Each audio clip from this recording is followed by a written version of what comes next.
Bismillahirrahmanirrahim. Assalamualaikum warahmatullahi wabarakatuh. Alhamdulillah, salatu wassalamu ala rasulillah wa ala alihi wa sahbihi wa mawalah wa la hawla wa la quwata illa billahi wa ba'du. Alhamdulillah, segala puja dan puji hanya milik Allah subhanahu wa ta'ala. Salawat dan juga salam kita hadiahkan kepada Rasul kita Nabi besar Muhammad sallallahu alaihi wa ala alihi wasallam. Ma'asyiral muslimat yang dimuliakan Allah subhanahu wa ta'ala, alhamdulillah, segala puja dan puji hanya milik Allah Azza wa Jal. Pagi menjelang siang ini kita kembali duduk untuk bertolabul ilmi, mengkaji kitab Tauhid. Dan pertemuan kali ini kita akan membahas tentang ma jaa an kathratil halif, bicara tentang hukum memperbanyak sumpah.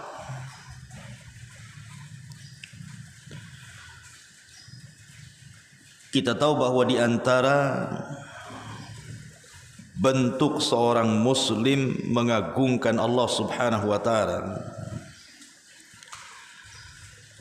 adalah dengan cara memiliki adab dan akhlak kepada Allah. Salah satunya jangan mempermainkan sumpah. Karena mempermainkan sumpah bagi seorang muslim itu sama dengan orang itu tidak beradab dengan Allah Azza wa Jalla. Ma lakum la tarjuna lillahi waqara. Di dalam Al-Quranul Karim, tepatnya pada surah Al-Maidah ayat 89, Allah subhanahu wa ta'ala mengatakan wahfadhu aimanakum, dan jagalah sumpah-sumpah kalian. Di mana ayat ini sebenarnya bicara soal kafarah orang-orang yang bersumpah sebelumnya. Kemudian di ujung ayat Allah mengatakan wahfadhu aimanakum, jagalah sumpah-sumpah kalian. Apa makna daripada menjaga sumpah-sumpah kita kepada Allah itu?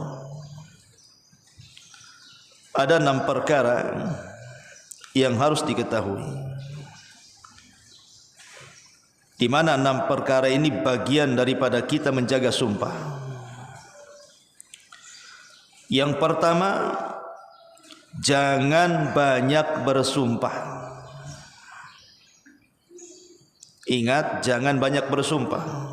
Karena di masyarakat umumnya itu banyak orang yang memudah-mudahkan sumpah, terutama di pasar-pasar kan Bu. Dikit-dikit wallahi, wallahi, demi Allah, demi Allah, hanya untuk melariskan dagangan saja kan. Dan itu umum. Bahkan saya pernah mendengar para pedagang itu, mereka berani berdusta, untuk menguatkan dustanya itu bersumpah pula di atas nama Allah subhanahu wa ta'ala. Demi Allah, dari sananya saja enggak dapat, kamu tawar pula segitu katanya. Padahal dari sananya dah dapat tuh. Tapi dia bersumpah, kemudian berdusta pula dengan sumpahnya. Kemudian yang kedua di antara menjaga sumpah adalah istiqamah dengan sumpahnya. Selama sumpah itu tidak dalam rangka bermaksiat kepada Allah. Artinya janganlah sumpah itu dengan cara tidak membatalkan. Jadi kalau orang bersumpah jangan sampai dibatalkan sumpahnya. Kalau ibu sudah mengatakan wallahi demi Allah saya akan lakukan, lakukan. Demi Allah saya tidak akan melakukan, berarti tidak melakukan, istiqomah. Jangan ngomong demi Allah saya tidak melakukan, malah melakukan. Demi Allah saya akan melakukan, ternyata tidak melakukan.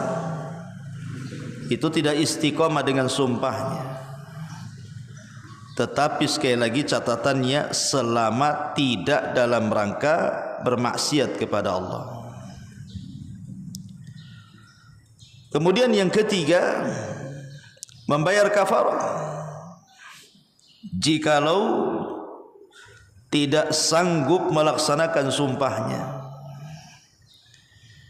dia bersumpah untuk melakukan sesuatu, tapi dia tidak sanggup melakukan sesuatu itu, sementara dia sudah kadang bersumpah tuh. Maka orang yang bersumpah kemudian tidak sanggup melakukan sumpahnya, maka dia harus membayar kafarah. Apa kafarahnya? Allah Subhanahu wa taala berfirman, "Fakaffaratuhu it'amu asharati masakina min awsati ma tut'imun ahlikum aw kiswatuhum aw tahriru raqabatin faman lam yajid fasiyamu thalathati ayyam dzalika kaffaratu aymanikum." Adapun kafarah sumpahnya, kata Allah, hendaklah seseorang memberi makan 10 orang fakir miskin dari makanan yang biasa kalian makan dan keluarga kalian makan, atau memberi pakaian kepada 10 fakir miskin, ataupun memerdekakan 1 orang budak. Tapi kalau tidak sanggup, maka kafarahnya adalah berpuasa selama 3 hari.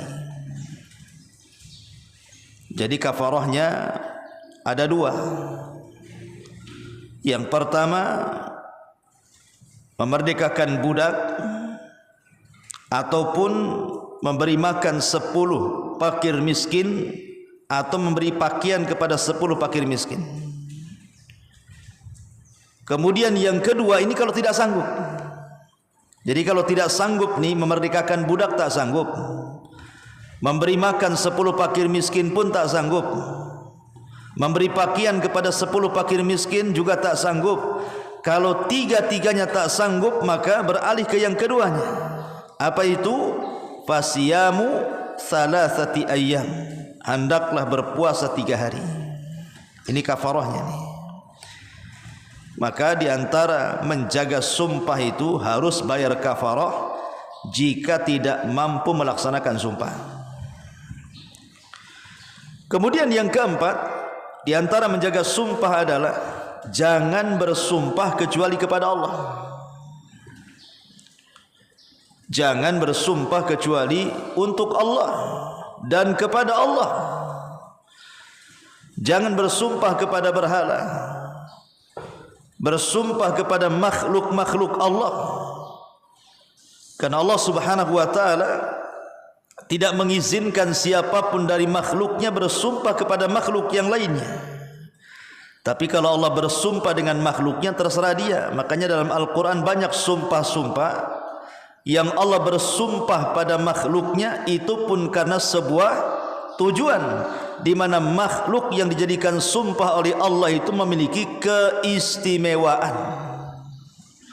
Tapi kita sebagai makhluk tidak boleh bersumpah kecuali kepada Allah. Bahkan demi Ka'bah enggak boleh. Enggak boleh seseorang bersumpah, apalagi sampai bersumpah dengan berhala-berhala. Wallata wal Uzza, demi Lata dan Uzza, atau dengan makhluk-makhluk Allah yang lainnya. Karena siapa yang bersumpah kepada selain Allah, maka dia jatuh kepada kesyirikan berdasarkan sabda Rasul, man halafa bi ghairillahi faqad asyrak. Siapa yang bersumpah kepada selain Allah, maka dia telah menyekutukan Allah Subhanahu wa taala. Ini yang keempat. Kemudian yang kelima, jujur dalam sumpah. Kalau bersumpah itu untuk kejujuran. Jangan bersumpah untuk kedustaan. Karena umumnya biasanya orang yang suka meremeh-remehkan bersumpah-sumpah atau memperbanyak sumpah itu umumnya jatuh kepada kedustaan. Lihat para pedagang itu, para peniaga itu, para pedagang dan para peniaga yang banyak bersumpah itu umumnya dia pendusta. Makanya di antara menjaga sumpah adalah jujur dalam sumpah. Dan yang terakhir, tidak bersumpah kecuali pada perkara yang penting. Kalau memang sumpah itu dibutuhkan dan diperlukan, baru kita bersumpah. Seperti dalam persidangan, Nabi SAW mengatakan, al-bayyinatu 'alal mudda'i wal yaminu 'ala man ankar. Bukti itu diberikan kepada yang menuduh, sumpah itu diberikan kepada orang yang tertuduh. Kalau dalam persidangan terkadang sumpah itu diperlukan, maka tidak mengapa, karena tidak boleh seseorang itu bersumpah kecuali pada perkara-perkara penting yang dihajatkan dalam Islam. Dan ini bagian daripada wahfadhu aimanakum, menjaga sumpah-sumpah kita. Saya ulangi, yang pertama jangan memperbanyak sumpah. Yang kedua, istiqomah dengan sumpahnya selama tidak maksiat. Yang ketiga, bayar kafarah jika tidak mampu melaksanakan sumpahnya. Yang keempat, jangan bersumpah kecuali kepada Allah. Yang kelima, jujur dalam sumpahnya. Dan yang keenam, tidak bersumpah kecuali dalam hal-hal yang memang dihajatkan untuk bersumpah. Itulah adab-adab sumpah namanya. Wahfadhu aimanakum, jagalah sumpah-sumpah kalian. Kemudian mu'alif rahimahullahu ta'ala mencantumkan beberapa riwayat. Di antaranya riwayat Abu Hurairah radhiyallahu anhu yang dikeluarkan Bukhari dan Muslim. Nabi SAW bersabda, al-halifu munafiqatun lisil'ati mumhiqatun lil barakati. Al-halifu munafiqatun lisil'ati mumhiqatun lil barakati. Sumpah itu dapat melariskan dagangan dan jualan, namun dapat menghapus keberkahan usaha. Hadis ini dikeluarkan Bukhari dan Muslim. Nabi SAW mengatakan sumpah itu bisa melariskan dagangan, Bu. Coba ibu jadi pedagang, jadi penjual gitu ya di pasar. Entah ibu jual kain, entah ibu jual bumbu dapur, entah ibu jual perabotan rumah tangga, terserahlah jualannya apa, entah baju. Datanglah pembeli kepada ibu, mulai dia tawar-tawaran. Berapa ini? Sekian. Ah, masa sekian, mahal kali. Wallahi, ya, mulai dia wallahi itu. Demi Allah, Bu, ini barang bagus loh. Ini barang ini bermerek. Dari sananya aja sekian tuh. Kalau saya jual sekian, saya dapat apa? Tambahlah sedikit katanya. Kadang sudah dapat banyak tuh. Dia bilang tambah sedikit untuk untungnya. Memang akhirnya kan pembeli ini jadi yakin tuh. Bukan yakin kepada barangnya, pada awalnya ragu, tapi karena sumpahnya meyakinkan barangnya, yakin pula dia. Akhirnya membeli. Gara-gara sumpah itu akhirnya yang tidak mau beli jadi beli gitu ya. Makanya Rasul mengatakan al-halifu munafiqatun lisil'ah. Terkadang sumpah itu bisa melariskan dagangan. Orang yang enggak mau beli jadi beli itu gara-gara sumpah.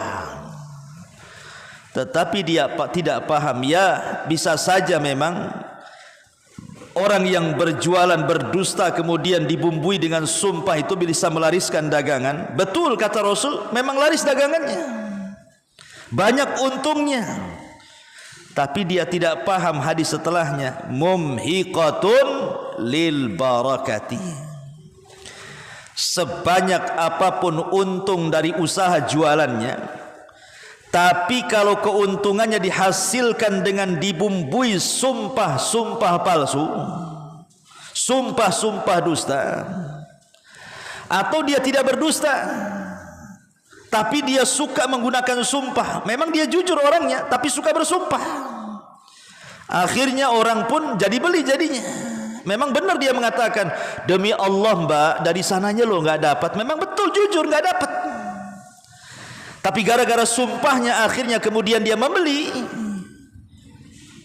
Secara zahir diuntungkan dia, tetapi Rasul mengatakan hadis setelahnya, mumhiqatun lil barakati. Dia tidak paham hasil usaha yang didapatnya itu tidak barokah, tidak barokah sama sekali.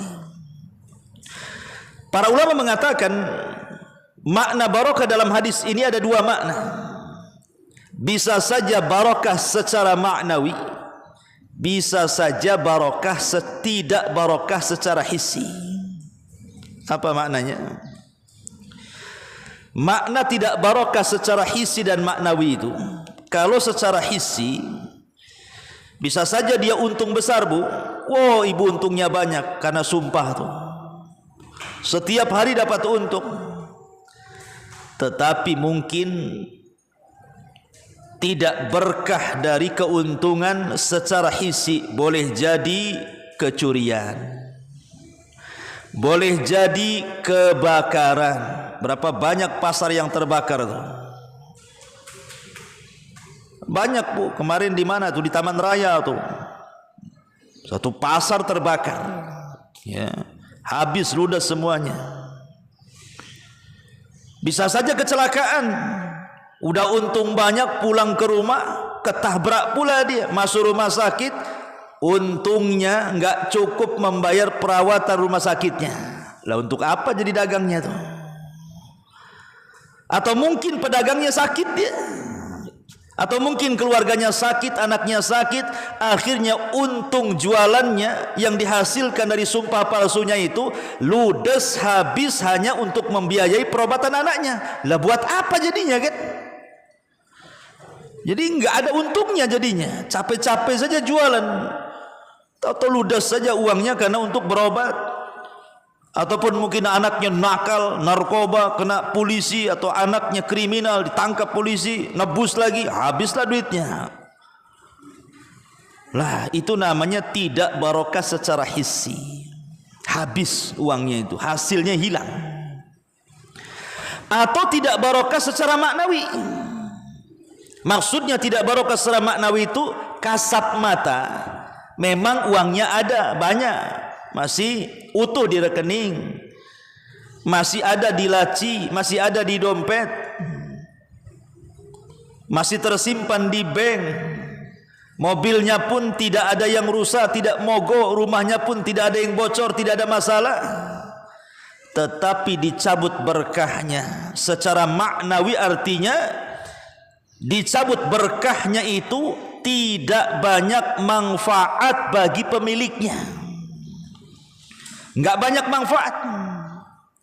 Jadi hartanya banyak itu kayak nggak cukup saja, kayaknya kurang, padahal sudah banyak tuh duitnya tuh. Di ATM sekian ratus juta, ATM-nya 5 lagi kan gitu ya.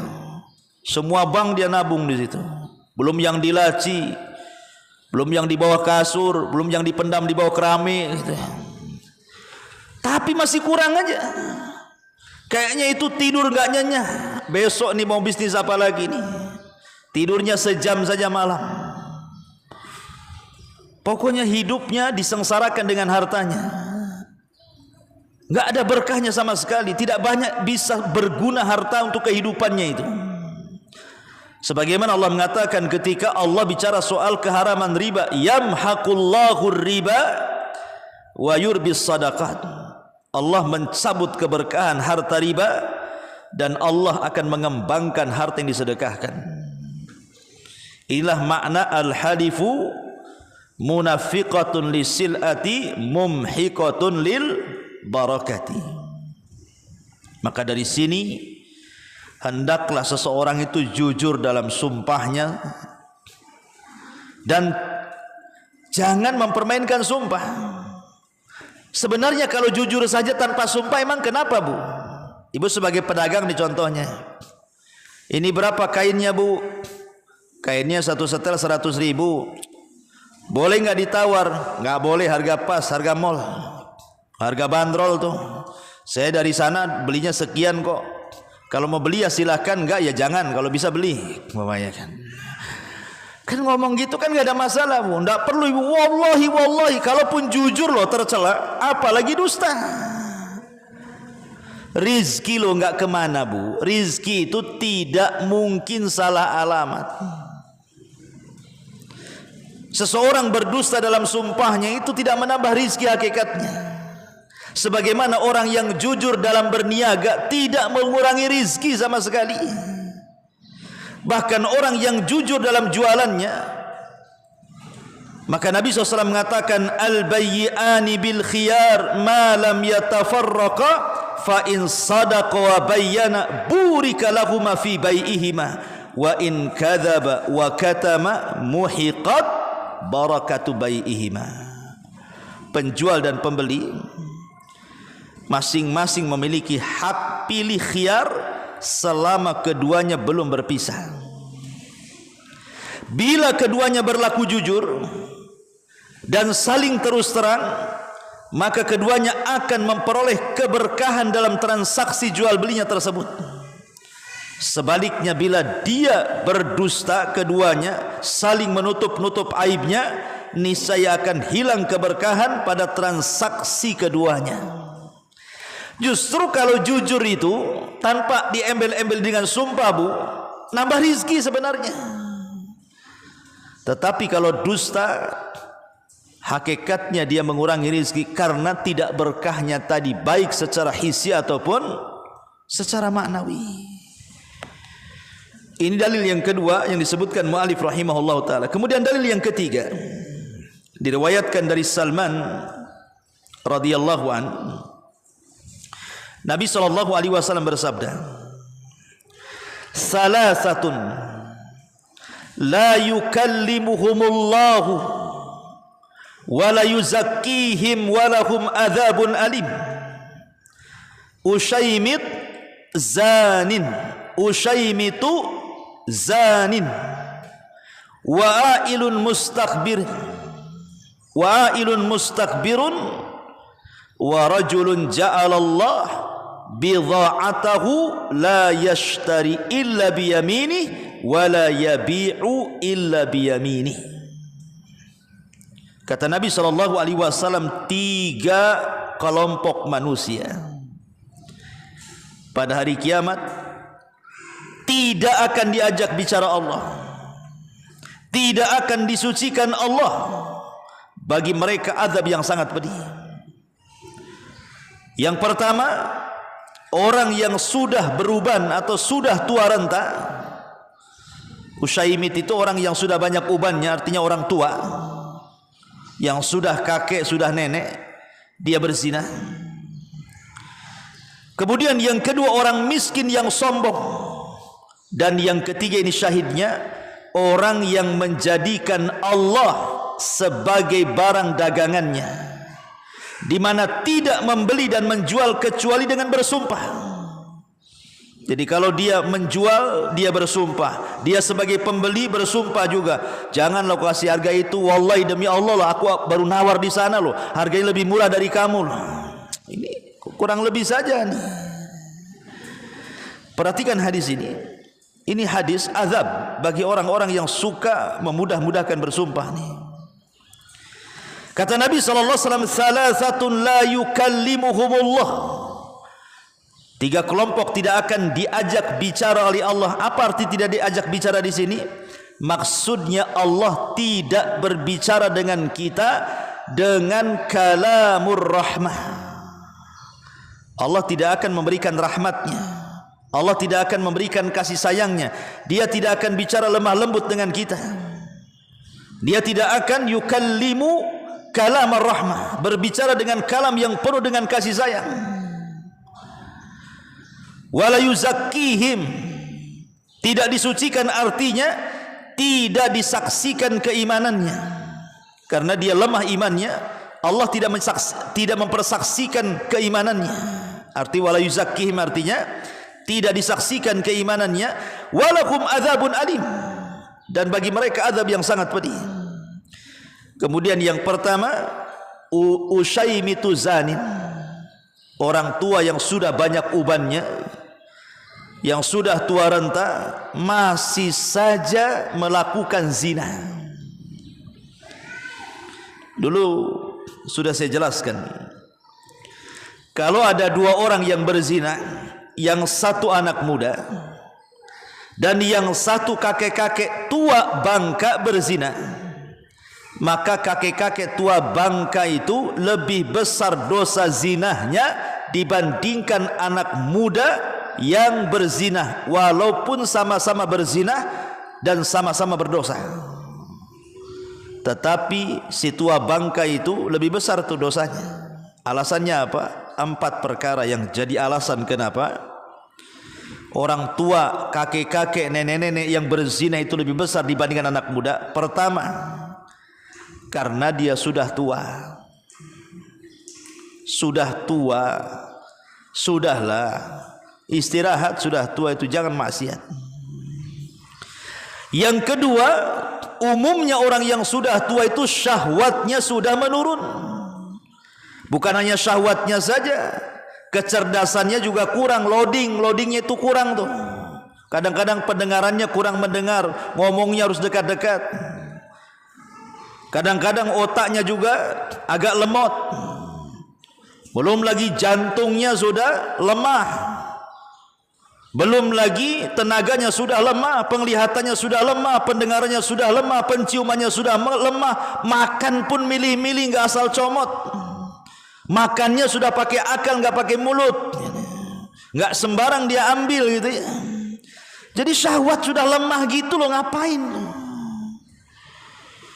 Kemudian yang ketiga, usia yang sudah tua harusnya lebih dekat kepada Allah, karena dia tahu bahwa usia dia sudah mendekati ajalnya. Jadi harusnya orang yang tua itu bukan berzina, harusnya berzikir, baca Quran, datang ke masjid, ibadah, solat, kan itu ya. Karena umur dia itu sudah dekat dengan kematian. Ngapain berzina? Nanti saat berzina dia mati sul khotimah, kapok nanti dia. Kemudian yang keempat, umumnya orang yang sudah tua itu pernah mencicipi yang halal. Pernah punya suami, pernah punya istri, atau masih punya istri, punya suami. Artinya dia punya yang halal, ngapain kemudian pergi ke yang haram? Kalau bukan karena kebiasaan dan buruk akhlaknya saja tuh. Makanya kenapa orang tua yang berzina itu, karena dari 4 perkara ini dosanya lebih besar dibandingkan anak muda yang berzina. Kemudian yang kedua, ataupun saya tambahkan, termasuk juga berzina dengan tetangga. Ini dosanya lebih besar dibandingkan berzina dengan pelacur yang tidak ada hubungan tetangga. Kenapa? Karena 2 hal. Pertama, merobek hak-hak bertetangga, dan yang kedua, berzina itu sendiri adalah dosa besar. Tapi kalau berzina dengan pelacur kan hanya dosa zinahnya saja, tapi tidak merobek hak-hak bertetangga. Ini yang pertama. Yang kedua, kata Nabi SAW, wa'ailun mustakbirun, dan orang miskin sombong pula dia. Sombong itu kan faktornya 2 Bu ya. Bisa faktor internal atau eksternal, bisa faktor luar ataupun faktor dalam. Mungkin faktor luar seperti jabatan, dia menjabat di perusahaannya, dia menjabat di pemerintahan sampai ke eselon berapa gitu kan, atau dia menjadi wali kota, gubernur, menteri, atau dia big bossnya dalam perusahaannya dan begitu seterusnya. Akhirnya faktor-faktor ini menjadikan dia sombong kepada bawahannya. Atau dia punya kecantikan, punya ketampanan, dia sombong, dia merendahkan yang pas-pasan wajahnya umpamanya kan. Atau faktor internal diri sendiri ya. Jadi dia itu miskin, tapi merasa tinggi pula dia. Miskin tapi merasa tinggi. Boleh jadi karena mungkin dulunya pernah kaya. Dulu pernah kaya dia, tapi tidak move on. Tidak move on itu artinya masih kepikiran kalau dia itu masih kaya padahal udah kere tuh. Dulunya mantan pejabat, sudah tidak menjabat masih juga kayak dia pejabat. Nunjuk-nunjuk orang gitu ya. Dulunya mantan jenderal biasa kemudian nyuruh-nyuruh anak buahnya. Sudah purnawirawan masih juga kayak jenderal dia kelakuannya. Sombong dia. Oh, hati-hati bu. Ya, udah miskin sombong lagi. Sombong itu ada faktor. Kalau dia kaya sombong wajar, itu pun tetap nggak boleh kan gitu ya. Tapi kalau sudah miskin tidak ada faktor untuk sombong, tiba-tiba merasa tinggi dan sombong, dari mana sombongnya datang itu? Kecuali karena dari keburukan akhlak dia. Makanya kenapa orang miskin sombong, sudah miskin sombong lagi, lebih besar dosanya dibandingkan orang kaya sombong. Karena orang kaya sombong ada faktor untuk menyombongkan dirinya dengan kekayaannya, dengan jabatannya, dengan pangkatnya. Lah orang miskin sombong lah, apa faktor dia bisa sombong tuh? Kenapa merasa tinggi pula? Ya. Dan ini yang syahidnya yang ketiga adalah orang yang menjadikan Allah sebagai dagangannya. Jadi ada orang itu yang jualan Allah dalam dagang. Jadi Allah dijual gitu ya dalam dagangannya itu dengan cara bersumpah-sumpah, baik posisi ibu selaku pembeli atau posisi ibu selaku penjual. Dikit-dikit sumpah, itu namanya orang yang menjadikan Allah sebagai barang dagangannya. Tidak boleh. Ya. Karena siapapun yang menjadikan Allah sebagai barang dagangannya, itu sama saja dia tidak mengagungkan Allah. Malakum la tarjuna lillahi waqara. Kenapa kalian tidak mengagungkan Allah, kata Allah? Tidak boleh. Seseorang itu jangan menjadikan Allah sebagai barang dagangan. Jujur saja, kemudian suka bersumpah tercela, apalagi dusta kemudian memperbanyak sumpah lebih tercela lagi. Karena sumpah itu tidak boleh digunakan kecuali hal-hal yang penting. Jangan dikit-dikit sumpah. Ya, jadi harus dipahami. Ini dalil yang ketiga. Dalil yang keempat, mu'alif rahimahullah juga mencantumkan sebuah riwayat dalam Sahih Bukhari dan Muslim dari hadis Imran bin Husain radhiyallahu anhu.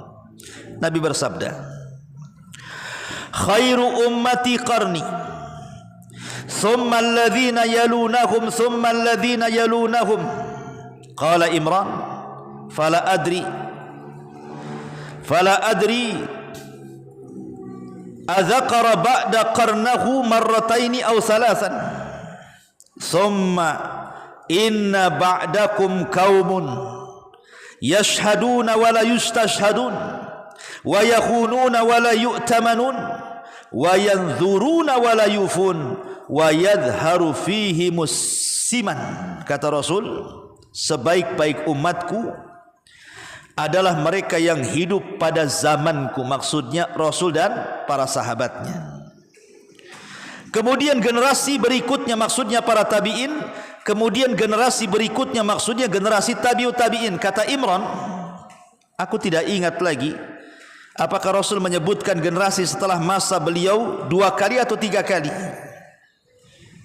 Kemudian kata Nabi SAW, kemudian akan datang masanya setelah masa kalian, di mana ada orang-orang yang memberi kesaksian sebelum diminta saksi, ataupun mereka berkhianat dan tidak bisa dipercaya, ataupun mereka bernazar tapi tidak memenuhi nazarnya, dan badan-badan mereka tampak gemuk-gemuk. Wah, ini hati-hati orang gemuk nih. Ini, Ustaz juga gemuk tuh. Ya. Nanti saya jelaskan. Kan ada gemuk yang tercela, ada gemuk yang terpuji. Tidak semua gemuk itu tercela, ada juga yang terpuji. Ya. Di sini Nabi sallallahu alaihi wasallam hendak menjelaskan tentang keutamaan zaman, di mana zaman keemasan itu ada di zaman Rasul dan para sahabatnya. Kemudian generasi kedua para tabi'in, kemudian generasi ketiga para tabi'in. Itulah yang diistilahkan oleh para ulama sebagai as-salaf. Kalau ibu pernah mendengar kalimat salaf, maksudnya salaf itu adalah 3 kurun generasi terbaik. Itu disebut salaf. Rasul dan para sahabat, kemudian generasi kedua para tabi'in, murid-murid para sahabat, kemudian generasi ketiga para tabi'ut tabi'in. Itulah generasi terbaik yang disebut dengan salafus saleh atau salaful ummah, yang kita dituntut untuk mengikuti jejak mereka. Tetapi setelah kurun itu, kata Nabi sallallahu alaihi wasallam, setelah era dan masa itu akan datang zamannya. Apa itu? Qaumun yashhaduna wa la yustashhadun. Ada kaum itu yang tidak diminta jadi saksi, mereka sudah siap jadi saksi. Enggak diminta jadi saksi, malah dia pula jadi saksi. Pamannya ada orang bersengketa lahan atau bersengketa apa gitu kan. Siapa saksinya? Belum diminta, saya saksinya katanya. Belum diminta, tunggu dulu. Yang lebih parah lagi, kalau di pengadilan tuh banyak saksi-saksi yang dibeli. Saksi-saksi yang dibeli. Inilah orang-orang yang mereka bersaksi tapi mereka tidak berhak untuk menjadikan saksi. Saksi itu harus kredibel. Saksi itu harus yang memang betul-betul menyaksikan. Namanya saksi, dia menyaksikan.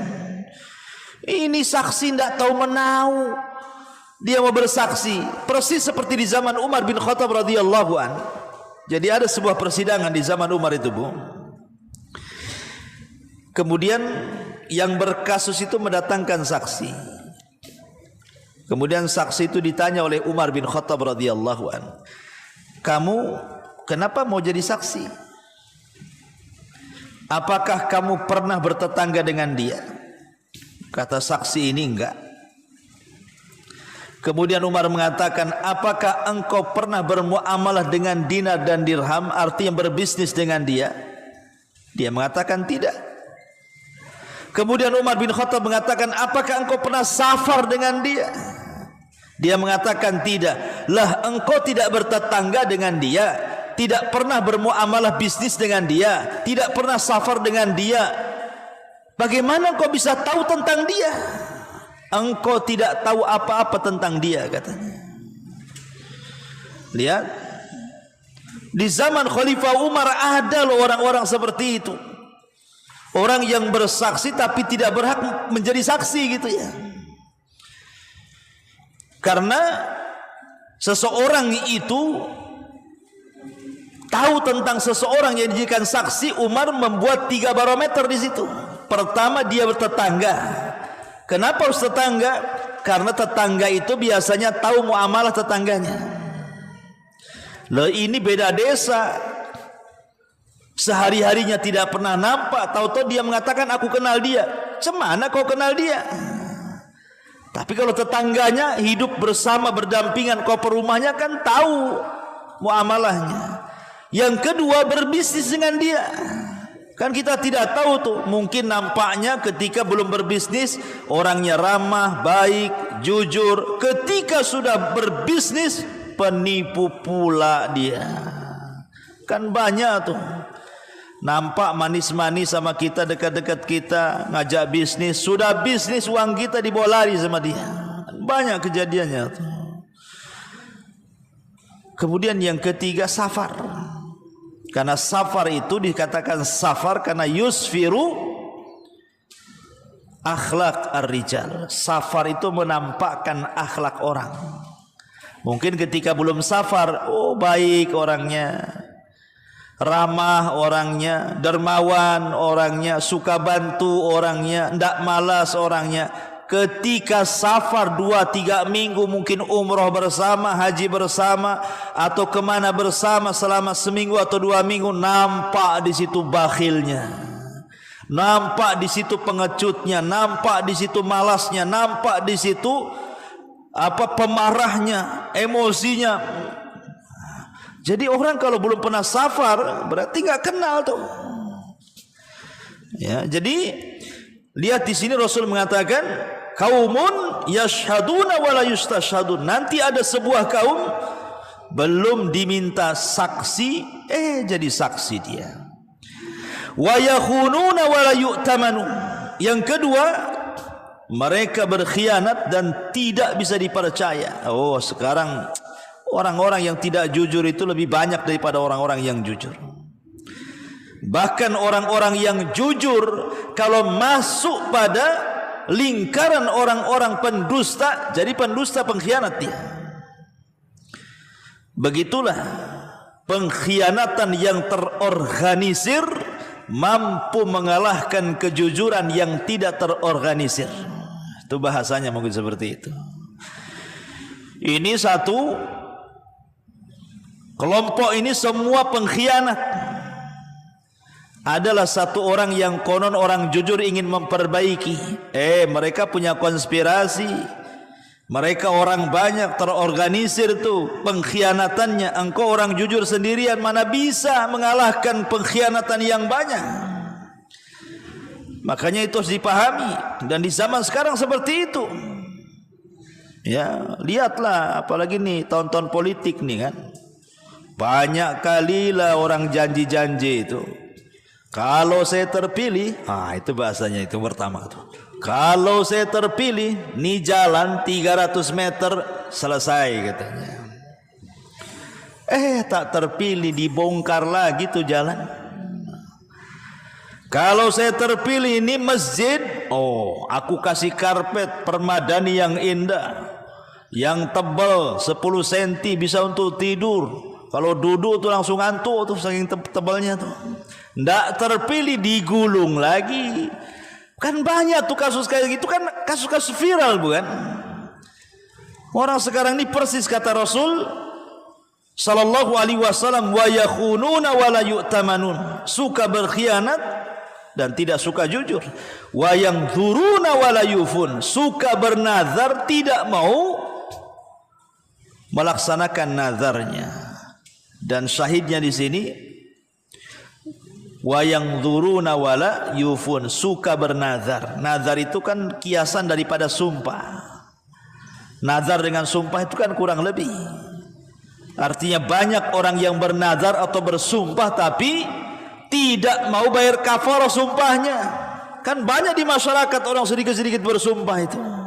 Wallahi saya akan lakukan ini, tapi nggak melakukannya. Besok ngomong gitu lagi, besok ngomong gitu lagi. Banyak kali dia bersumpah tuh, tapi dia dusta dengan sumpahnya. Kadang-kadang orang itu bersumpah dengan kedustaan itu umum di masyarakat. Ini masalah urusan lahan nih, demi Allah ini lahan saya, tanah saya, ini tanah nenek moyang sana, surat pun tak ada. Dia bilang wallahi saja tuh. Apalagi dalam dunia jual beli yang sudah saya ceritakan, paling banyak itu orang bersumpah nggak jelas tuh. Kemudian wa yadharu fihim as-siman, dan mereka tampak gemuk-gemuk. Ini maksudnya apa nih gemuk-gemuk di sini? Ma'asyiral muslimat yang dimuliakan Allah Subhanahu wa taala. Bicara sedikit soal gemuk Bu ya. Ini ngomongin yang ngomong namanya. Ya, mungkin ibu juga banyaklah yang gemuk kan. Al-Imam An-Nawawi rahimahullahu taala mengatakan dalam kitabnya Syarah Sahih Muslim, Al-murad bis siman huna kathratul lahmi. Yang dimaksud dengan siman adalah badannya gemuk karena banyak dagingnya. Annahu yaktsuru dzalika fihim. Nanti di akhir zaman akan banyak orang-orang yang seperti itu, gemuk-gemuk orangnya. Qalu wal madhmumu minhu man yastaksibuhu wa amma man huwa fihi khilqatan fala yadkhulu fi hadha wal muqtasib lahu huwa al mutawassi fil ma'quli wal mashrubi zaidan alal mu'tadi. Perhatikan kata-kata Imam Nawawi supaya orang gemuk enggak masuk pada hadis ini. Kata Imam Nawawi rahimahullah ta'ala, dan maknanya adalah banyak di antara mereka yang gemuk. Para ulama berkata, yang tercela dari gemuk adalah orang yang sengaja untuk menggemukkan dirinya. Adapun orang-orang yang memang tercipta oleh Allah, memang ditakdirkan sudah gemuk, maka tidak termasuk dalam celaan ini. Jadi orang-orang yang berusaha untuk menggemukkan dirinya adalah orang-orang yang sengaja memperbanyak makan, memperbanyak minum melebihi yang seharusnya dia makan, yang seharusnya dia minum. Itulah yang tercela. Nah, jadi maksudnya adalah kata Imam Nawawi rahimahullah ta'ala, gemuk yang tercela itu memang dia kerjanya hanya makan saja, minum saja, kuliner sana sini, warung pojok di pojok-pojok pun dia tahu. Warung itu nyelempit, Bu, nggak ada orang tahu, dia tahu. Dia bisa loh komentar tentang makanan ini itu dengan sangat luar biasa. Tapi kalau komentar agama tak paham. Kalau soal makanan paling tahu tuh, ini rasanya mantap nih. Kenapa? Wah, begini-begini, maknyus dan lain-lain gitu. Lah orang-orang yang hobi kuliner ini termasuk akhir zaman, Bu. Jadi gemuknya ini karena hobi kuliner. Sayangnya sekarang ini kalau lihat program YouTube itu, Bu, ada YouTuber itu memang sengaja mereka mencari cuan dari YouTube itu dengan cara program makan. Kan gitu ya? Datang ke warung ini, ke warung itu, nanti tuh makannya satu meja, Bu, 10 lauk ada depan dia, dari sambalnya, dari lalapnya, dari penyet-penyetnya, dari tempenya, macam-macam kan. Wah, dengan lahapnya dia makan, entah enak entah tidak, mungkin konten aja dia itu. Tapi yang nonton akhirnya kan seleranya itu nampak tuh, kepengen juga kan. Akhirnya hidupnya hanya kuliner, nggak sadar badannya tumbuh gemuk, banyak dagingnya, tulangnya makin kecil, dagingnya pula makin besar. Lah ini yang dicela dalam hadis ini. Ya. Jadi hadis ini maksudnya nanti di akhir zaman nih banyak orang-orang yang gemuk-gemuk ini yang tercela karena faktor mereka berlebih-lebihan dalam makan dan minum. Tapi kalau memang badannya sudah diciptakan gemuk, ya tidak ada masalah. Berarti benang merahnya gemuk karena kebanyakan makan dan minum dan mengarahkan kepada melalaikan ibadah kepada Allah.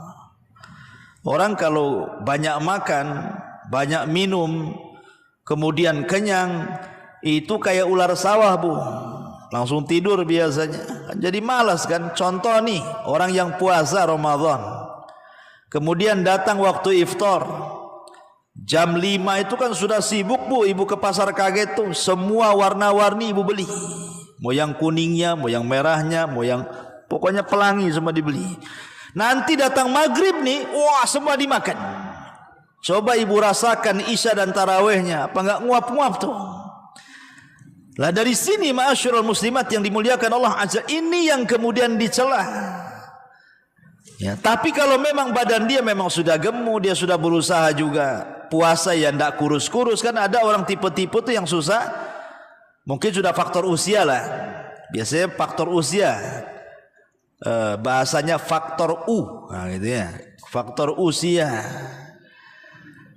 Ibu waktu usia 25 tahun kayak model Jakarta, Bu. Nah, sekarang sudah 50 tahun kayak model mana saya tak tahu. Banyak model. Ya Bu ya. Kan gemuk susah mau dikurusin. Yang ada lapar saja. Malah kalau nggak makan malam nggak bisa tidur saya Ustaz katanya. Karena Nabi sendiri memang gemuk juga, jangan salah Bu. Di usia senjanya Nabi itu gemuk loh. Nabi itu di usia senjanya gemuk. Sampai-sampai Nabi SAW sendiri ketika sholat sunnah duduk. Ya, ketika sholat sunnah duduk beliau, dan dibolehkan sholat sunnah itu duduk. Tetapi Rasul menganjurkan kalau sanggup berdiri, karena kalau sholat sunnah sanggup berdiri kemudian duduk, pahalanya separuh daripada para berdiri. Bahkan ada para ulama yang gemuk seperti gurunya Imam Syafi'i namanya Waqi'. Jadi Imam Waqi' itu gemuk, dikisahkan kalau membaca Waqi' ibn Jarrah Ar-Raisi, gurunya Imam Syafi'i rahimahullah itu dikisahkan orangnya gemuk sekali. Tetapi kegemukannya subhanallah, dia orang yang paling rajin ibadahnya. Sampai-sampai dikisahkan oleh Fudail ibn Iyad rahimahullahu ta'ala ketika dia bersama Imam Waqi dalam safar, kata Fudail, aku tidak pernah melihat orang yang paling rajin ibadah melebihi Waqi ibnul Jarrah, padahal gemuk kali orangnya tuh. Jadi Imam Fudail ibn Iyad bertanya kepada Imam Waqi yang gemuk itu, ma hadzas saman wa anta rahibun lil Iraqi, gemuk apa ini sementara engkau ahli ibadah ahli Irak, wahai Waqi ibnul Jarrah. Kata Waqi, hada min farahi bil Islam, ini karena bahagianya aku dengan hidayah Islam katanya. Makanya aku seperti ini.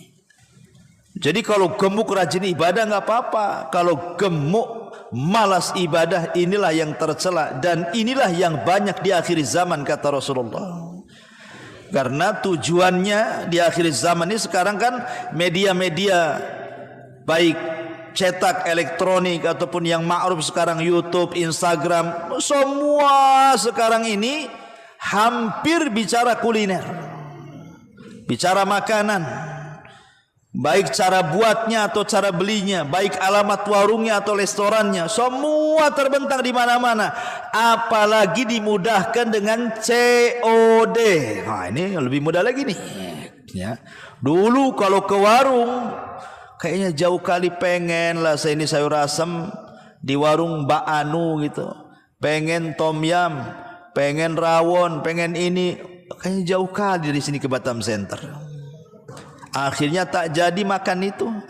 Sekarang jangan lagi Batam Center Bu, pesan dari Irak pun sampai ke rumah Bu, dengan COD lagi kan gitu ya. Semua apa yang diinginkan di otak kita ini semua sudah ada di depan kita itu. Subhanallah ya. Ma'asyiral muslimat yang dimuliakan Allah azza wa jalla. Kemudian yang terakhir kata mu'allif rahimahullah ta'ala, Ibrahim An-Nakhai berkata, kanu yadribunana ala syahadati wal ahdi wa ala syahadati wal ahdi wa nahnu sigharun. Kata Ibrahim An-Nakhai, seorang ulama salaf, mengatakan mereka, maksudnya para sahabat, memukul kami anak-anaknya dalam urusan persaksian dan janji padahal kami masih kecil. Maksudnya apa? Para sahabat itu mentarbiyah kepada anak-anaknya, jangan suka bersumpah-sumpah dengan memudah-mudahkan sumpah atau memperbanyak sumpah. Dan mereka memukul anak-anaknya, kalau dikit-dikit bersumpah dipukul sama bapaknya itu. Itu di zaman sahabat tuh. Supaya Anak-anak para sahabat terdidik jangan mudah-mudah bersumpah, karena orang yang memperbanyak sumpah itu hakikatnya tidak mengagungkan Allah dan mengurangi nilai kesempurnaan tauhid. Ya, makanya itulah kenapa Ibrahim Nakhi mengatakan mereka dulu para sahabat memukul kami sebagai anak-anaknya dalam urusan persaksian dan janji, padahal kami lo masih kecil-kecil belum balik. Ya, tapi itulah pendidikan para sahabat. Jangan sampai menyimpang dari syariat. Wallahu a'lam bishawab. Ini dalil terakhir yang disebutkan mu'alif rahimahullah ta'ala. Taib sebelum saya tutup.